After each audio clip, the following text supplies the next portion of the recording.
अस्सलाम वालेकुम नाज़रीन, आप देख रहे हैं डर्टी पॉलिटिक्स ऑफ पाकिस्तान। मैं कुर्बान तो मेरी जान थे इमरान खान। जियो पॉलिटिक्स पाकिस्तान में तो ईसा नकवी है, एक फैसल शाह है, छोटे छोटे हैं लेकिन वो कम करते हैं क्योंकि उनके व्यूवर्स कम हो जाते हैं, कोई ऐसा सेंस नहीं होता। बाकी जो आर्मी वाले हैं वो वही वाले जियो पॉलिटिक्स करते हैं जिसमें सिर्फ आसम मुनीर वाह वाह वाह वाह वाह उसकी हो रही हो या डीएचए के प्लाटों की हो रही हो, जिसके लिए मजबूरन हमें इधर उधर भी जाना चाहिए। मेजर गोराहारिया जियो पॉलिटिक्स का निस्बतन अच्छा है, उसके साथ हम 5 मिनट गुजारते हैं और सुनेंगे, बड़ी काम की चीज़ है इसके अंदर। दोस्तों, चाइना में शंघाई कोऑपरेशन ऑर्गेनाइजेशन यानी कि एससीओ की मीटिंग हुई तो अलग अलग देश आए। अब भारत भी एससीओ का मेंबर है और भारत बड़ी मजबूती के साथ इसमें पार्ट लेता है।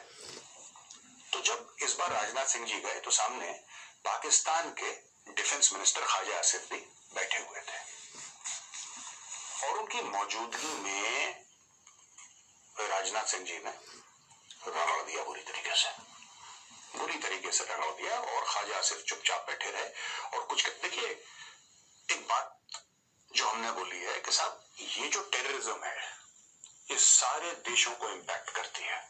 अगर चीन को ऐसा, ये राजनाथ सिंह जी ने नहीं बोला, ये मेरा एनालिसिस है, राइट। उनका बयान मैं आपको बता चुका हूं।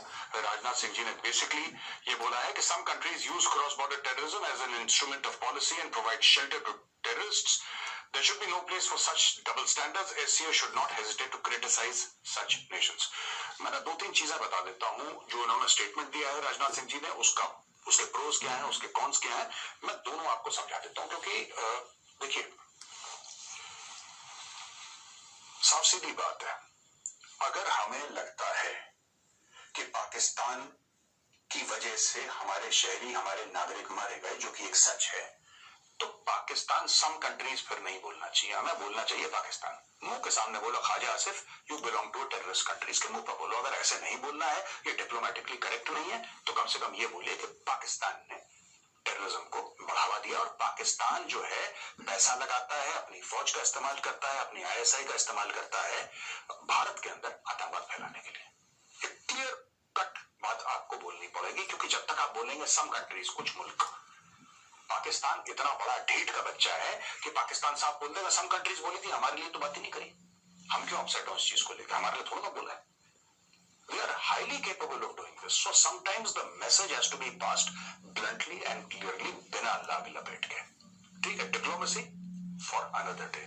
खैर, स्ट्रॉन्ग स्टेटमेंट था राजनाथ सिंह जी का और राजनाथ सिंह जी ने साफ दो टूक शब्दों में बोल दिया कि साहब ये देखिए, सारे देशों को मिलके इसको कम से कम कंडेम करना चाहिए। मैं एक कदम आगे लेता हूं कि सिर्फ कंडेमनेशन से कुछ नहीं होगा। अगर किसी को ये गलतफहमी है दुनिया में, मैं भारत की बात नहीं कर रहा, मैं कह रहा हूं भारत समेत कोई भी देश, एससीओ का मेंबर हो ना हो, इसका मेंबर हो उसका मेंबर हो, किसी को भी गलतफहमी है कि पाकिस्तान जैसे मुल्क, नॉर्थ कोरिया जैसे मुल्क, अगर इनको आपके कंडेमनेशन से फर्क पड़ता है, ठीक है, अगर किसी को भी ये डाउट है कि आप कंडेम करेंगे पाकिस्तान को कि तुम टेररिस्ट पालते हो और भेजते हो भारत के अंदर कत्लो गारत के लिए, और पाकिस्तान बोलेगा अरे यार हमें तो एहसास ही नहीं था, वी आर वेरी सॉरी।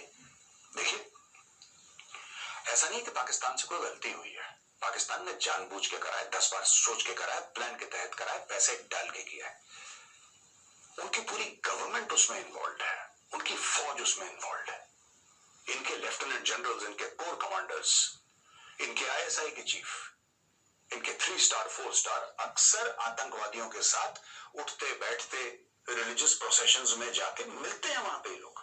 और पाकिस्तान के जो सो कॉल्ड एलीट है, जो इंटेलेक्चुअल क्लास है पाकिस्तान की, वो इसको बुरा नहीं मानती। आप देखिए ना, इंडियंस की समझ में बहुत गड़बड़ है, मैं आपको बता रहा हूँ। ये जो चीखें मार रहे हैं ना, इस वजह से मार रहे हैं। हमारे ब्रिगेडियर साहब ने माना तो मसूद अल्लाह बरादर किसने भगाए थे, किसने रखे हुए थे।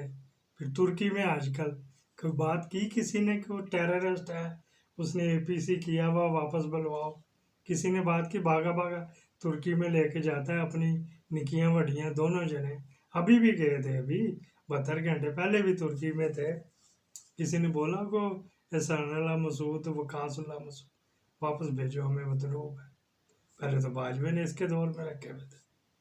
ख्वाजा आप कह बैठा है कि ये डर्टी गेम में हम उनका वो बनते रहें हिस्सा वगैरह वगैरह। एग्री करें या डिसएग्री करें, बातें सही की हैं। पाकिस्तान जिंदाबाद।